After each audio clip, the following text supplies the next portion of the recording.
Hindi matatawaran ang impluwensya sa mundo ng anime ng batikang manga creator na si Akira Toriyama. Ang pinasikat niyang Dragon Ball series, naging inspirasyon ng iba pang manga artist sa loob ng maraming taon. Ating saksiyan.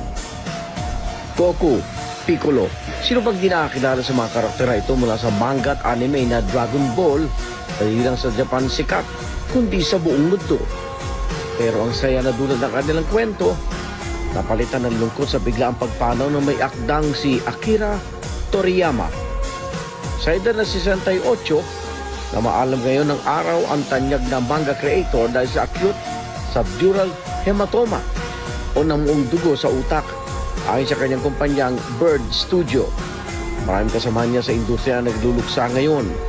Si Ichiro Oda, na creator ng isa pang sikat na manga na One Piece. Dalalang inspirasyon iniwan sa kanya ni Toriyama mula sa kanyang kabataan.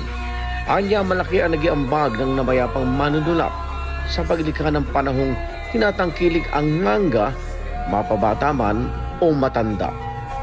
Nagpahayag din ng pasalamat at respeto ang Naruto creator na si Masashi Kishimoto.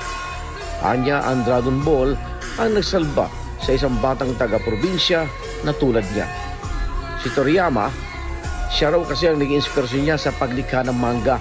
Nagpahayag din ng pakikiramay ang gobyerno ng Japan sa pagkawala ni Toriyama. Ayon kay Japanese Chief Cabinet Secretary Yoshimasa Hayashi, malaki ang ambag ni Toriyama para makilala sa buong mundo ang Japanese content, gayon din sa paglago ng kanilang turismo.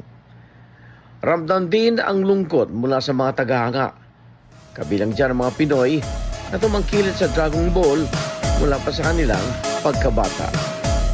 I'll see you in the next fight, old friend.